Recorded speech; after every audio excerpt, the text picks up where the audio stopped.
content presented in this podcast is based on real events and may contain graphic descriptions of violence, sensitive topics, and explicit language that may be triggering, offensive, or sensitive subjects to some viewers and listeners.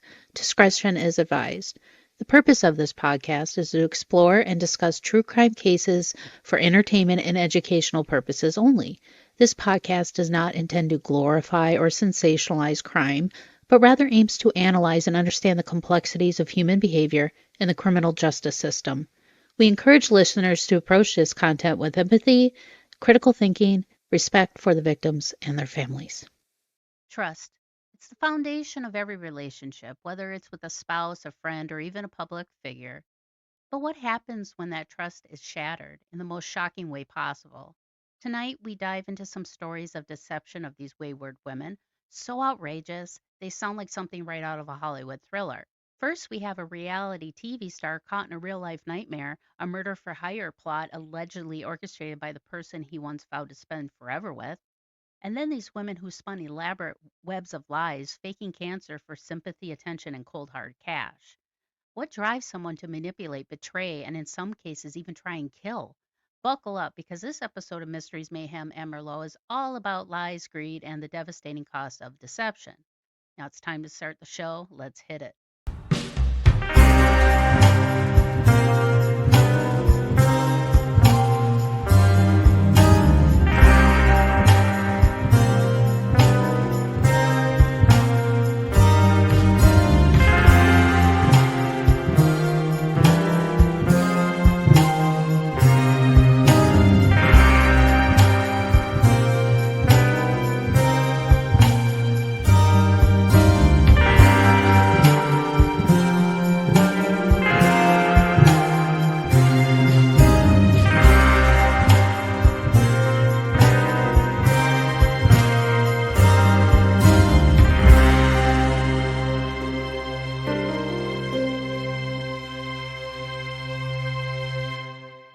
Hi, and welcome to another episode of Mysteries, Mayhem, and Merlot. I am your host, Winnie Schrader. Now, cancer has touched each and every one of us. I mean, have you met somebody who hasn't had to deal with it in one form, shape, way, or another? But we also see the toll that it takes on these families, both physically, mentally, and financially. And as a community, we can't take away that pain or the anguish and stuff that comes along with it, but we can help together collectively by financially helping these families, with fundraisers and charities and things like that. Then to find out that all your efforts, time, emotions, money that you put into this was all a ruse, a scam, a con, and to prey upon such a vulnerable group of people who are desperate and yearning for hope. Now, these two wayward women in these cases are, drumroll please, Amanda Riley, the woman behind the Scamanda podcast, and Belle Gibson, the Australian influencer who built an empire on lies. Now, these women faked terminal illnesses, manipulated thousands, and raked in massive amounts of profit, all at the expense of real cancer patients. Now, with Netflix's hit series Apple Cider Vinegar, based on the story of Belle Gibson, along with a documentary called Belle Gibson, The Search for Instagram's Worst Con Artist, and Hulu and ABC Studios put together a documentary called Scamanda, based off of the Scamanda podcast that was produced by Nancy Moscatello, who was an investigative journalist, along with Charlie Webster, which gave me a glimpse of this disgusting underworld of thieves and con artists. The lack of empathy just astounds me. You cannot be serious! So you better just grab yourself something on the rocks with this one, because this is going to make your blood boil. Now let's start with Amanda Riley, better known as Scamanda. Now, if you haven't listened to the Scamanda podcast, it's a deep dive into how a seemingly devoted Christian woman fabricated a cancer diagnosis for nearly a decade. A decade. You know her better as Scamanda, the subject of the hottest podcast on the charts right now and a hit TV series. She was the wife and mom and self-professed Christian who told the world that she had terminal cancer and went to elaborate lengths to prove it, right down to the staged hospital pictures and the bogus medical reports. Look at these pictures. Fake. All of them fake. She didn't do it for fun. She did it for the attention and for the cash. Lots and lots and lots of cash. She bilked anyone who would listen, including the people who knew her best and loved her most. And she took as much money and stuff as she could wring out of them all while begging for their sympathy. I'm in pain. My bills. She even scammed her way into getting herself a husband and somebody else's daughter, too. And it was somebody else's husband. She went to prison for it in 2022, and since then, her whole sorry life has been exposed, first in the 8-part podcast Scamanda, and now in a 4-part docuseries on ABC and Hulu. Now, Riley blogged about her battle, tugging on the heartstrings while collecting donations from her church, community, and followers. But here's the kicker. She never had cancer. Her scam unraveled as investigative journalist Nancy Moscatello started digging into all of her inconsistencies. Now, to sum up Amanda in a nutshell, well, that's not an easy task. There are so many key players that lay victim to Amanda's delusional, deceitful wake, but so much more goes into the story than just faking the illness. I mean, she tried scamming the courts to get child support and custody of her bonus daughter, Jessa. Now, Jessa is Corey's, Amanda's husband's daughter. Now, Corey and Amanda completely trashed Corey's ex-wife, Alita's reputation, suing for custody and making outlandish claims. But here's the weird thing, and it's kind of gross, but Amanda was even a part of their lives while she was still a teenager. When she was 17, Alita's first daughter, Jamie, was diagnosed with cancer. And at this time, Alita's friend knew a young woman that worked at a gym that they would like to have come over and teach Jamie and Jessa dance and cheers and gymnastics and stuff, just to kind of give Jamie some hope and uplifting things to do while she's going through her cancer treatments. When Alita and Corey divorced, they were sharing 50-50 custody of Jessa. And then all of a sudden, Amanda and Corey are a couple?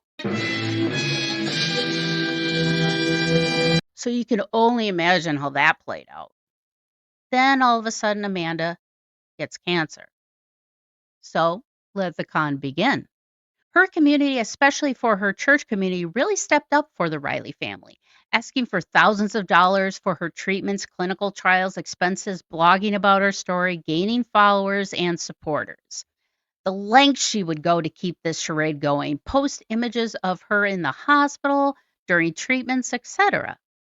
Now, looking in hindsight, you could easily snap a picture of being in the ER and just post it anywhere and everywhere with whatever caption you want. So that isn't that far-fetched.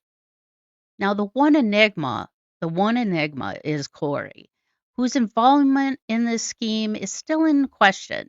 He claims he knew nothing about this fraud and scam. Now, the one key player in this is Lisa Berry. Now, she was a former friend and neighbor of Amanda and Corey in the beginning of their marriage. Now, Lisa was the whistleblower that reached out to Nancy Moscatello, who was actively investigating stories where people faked cancer for profit.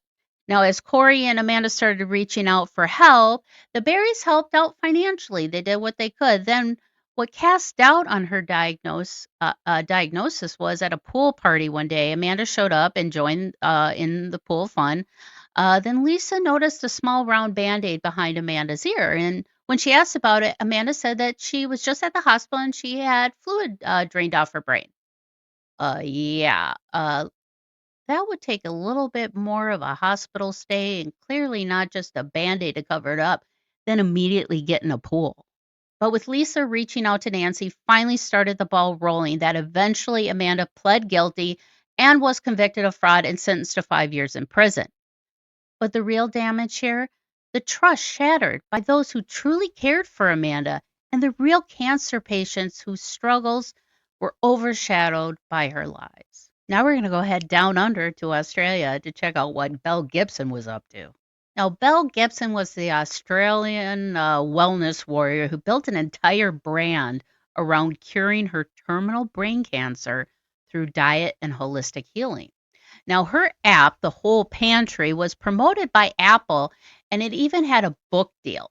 Now, she convinced thousands of people to abandon traditional medicine, claiming that she was proof that alternative treatments worked.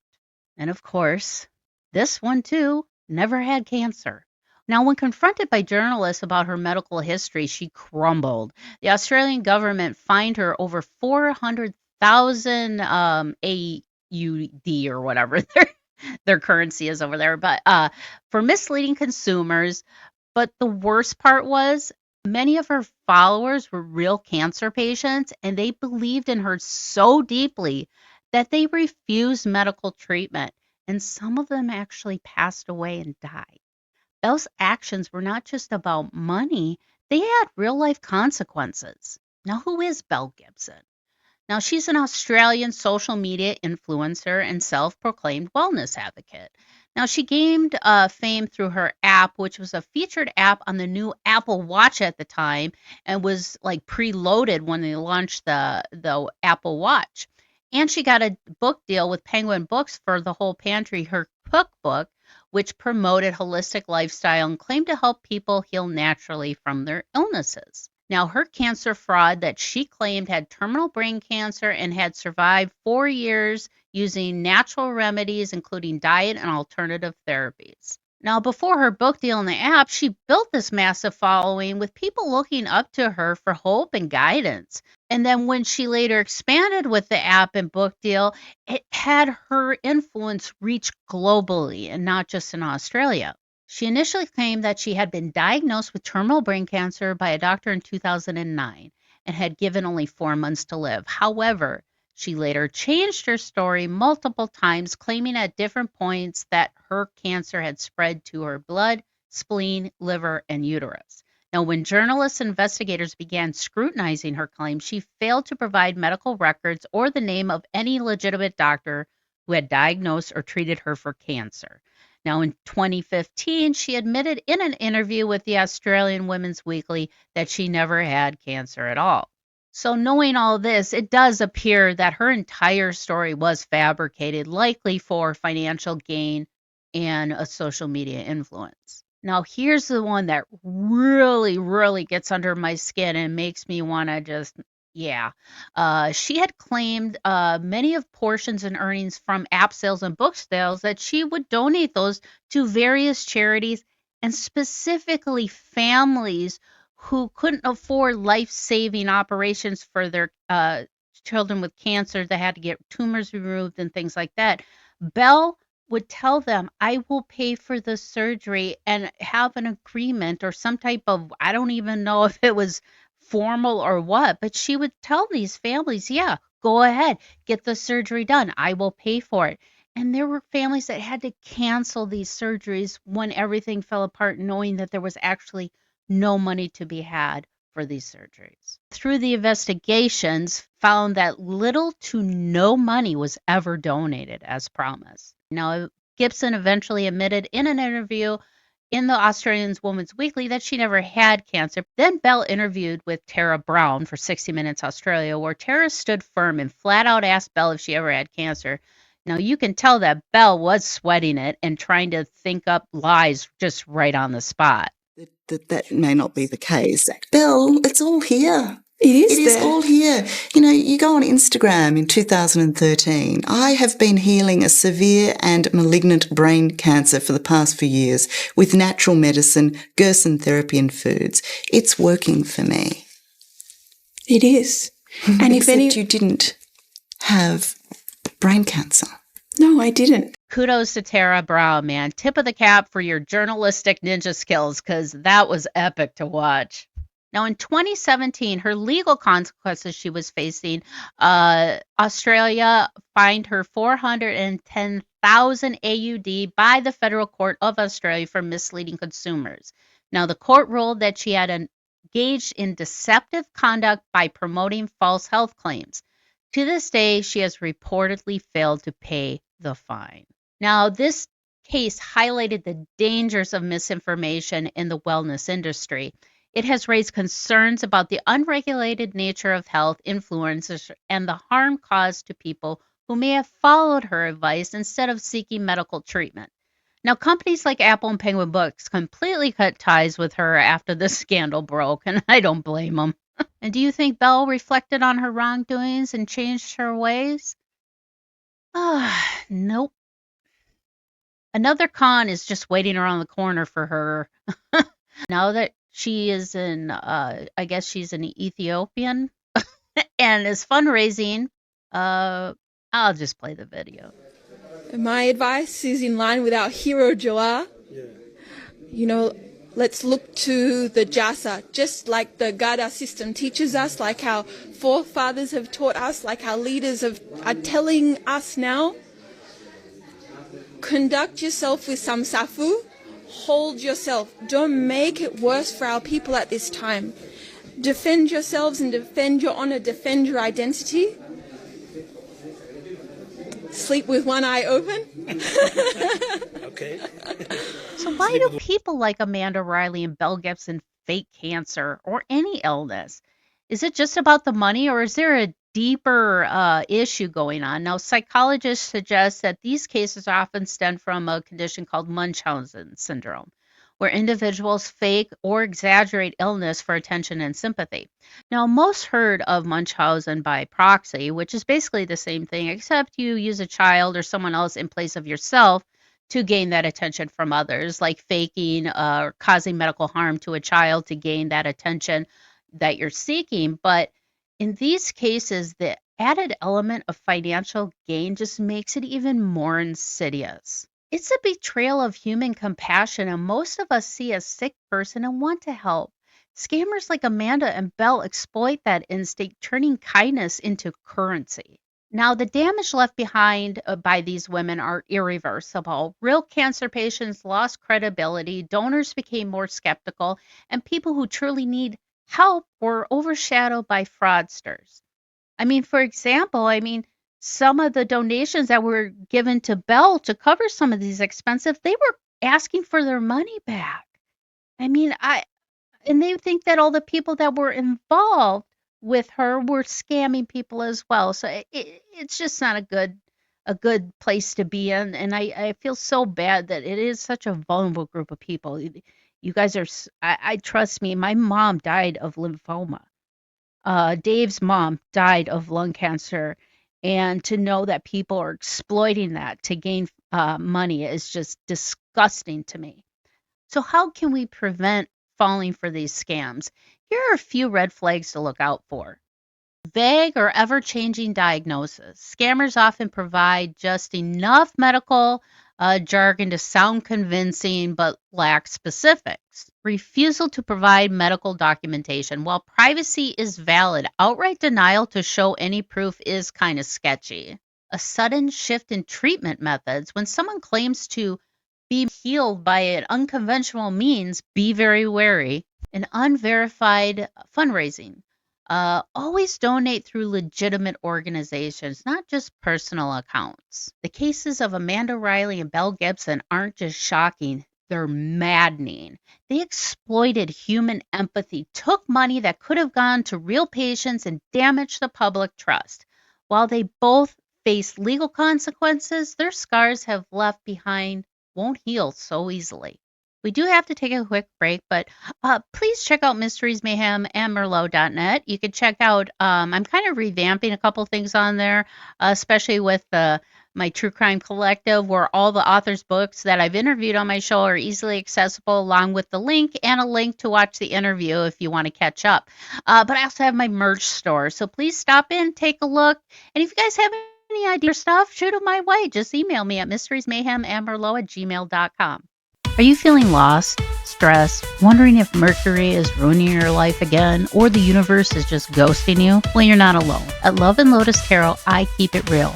No crystal balls, no woohoo, just honest, grounded guidance to help you navigate life's chaos. Whether you need clarity on love, career, or just anything that feels like a mess, I've got you. Visit lovelotustarot.com to book a reading, check out some of the new merch, and find the insight you've been searching for. Because let's be honest, therapy is expensive and my cards are way cooler anyways. So head on over to lovelotustarot.com now and let's figure out this thing called life together.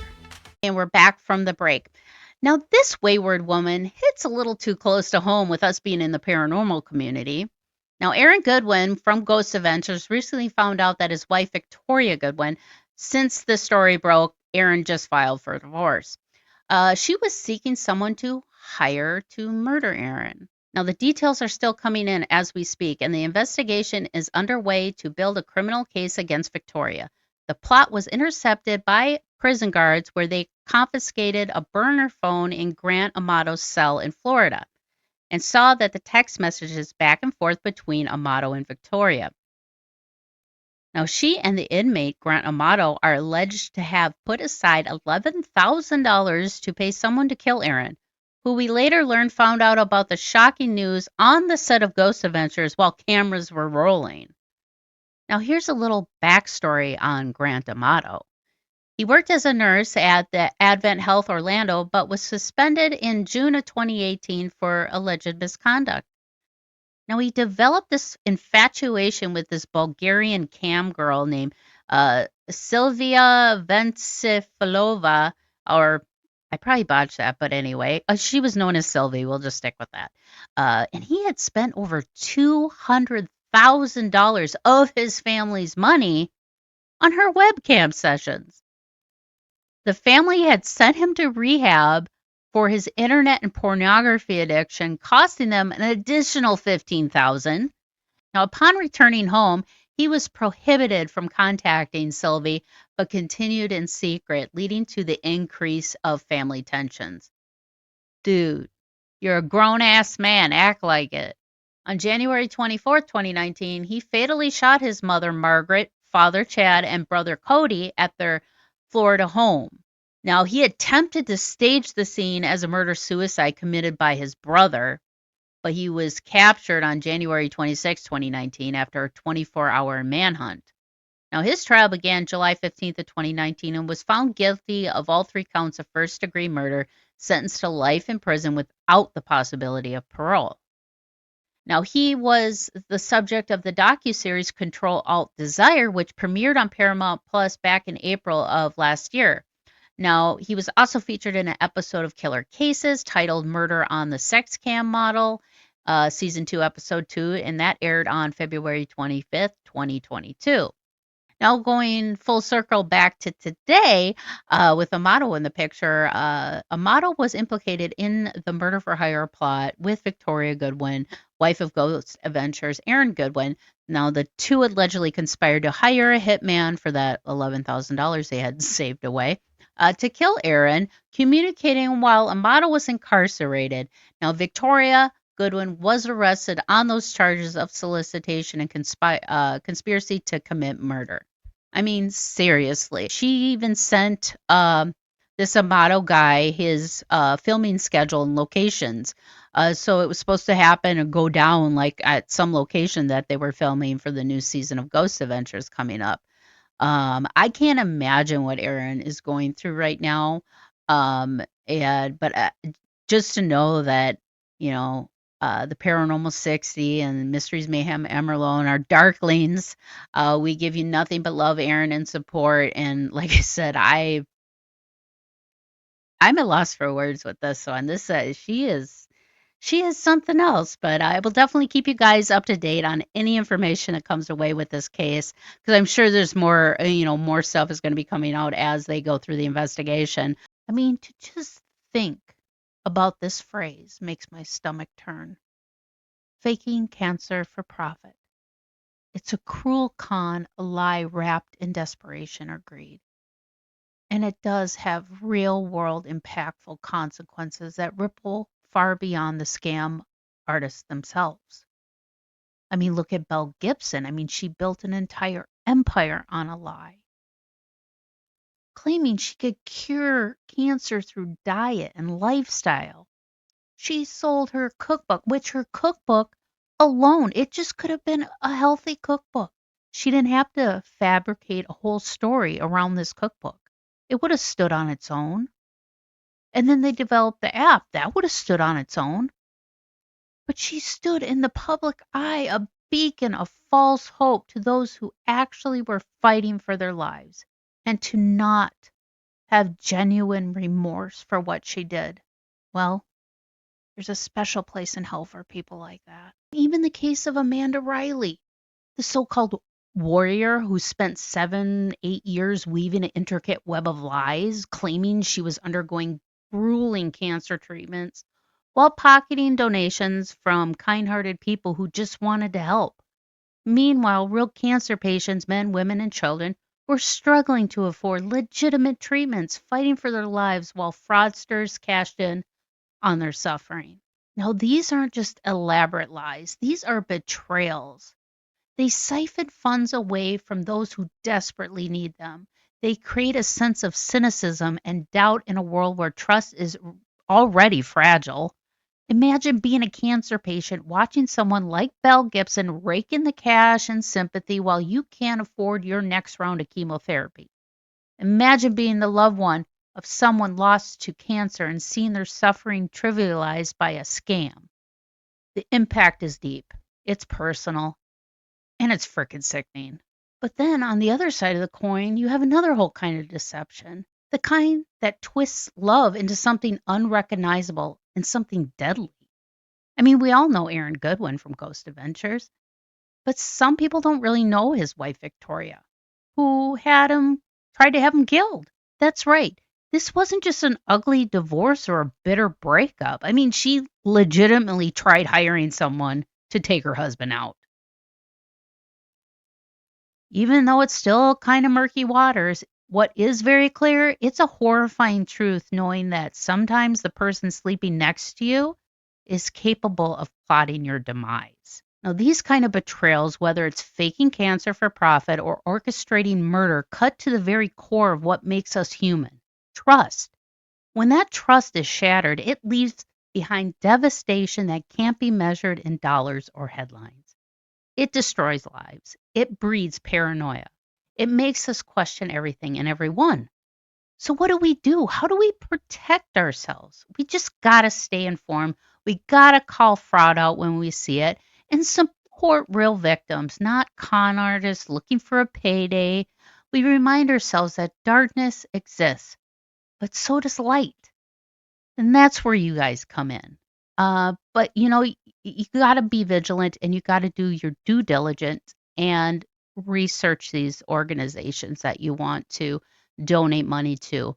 Now, one thing cancer patients do, a lot of times they do have to prepare for the end of life stuff, knowing that they're terminal. But a lot, like with my mother, she passed away from lymphoma back in 2017.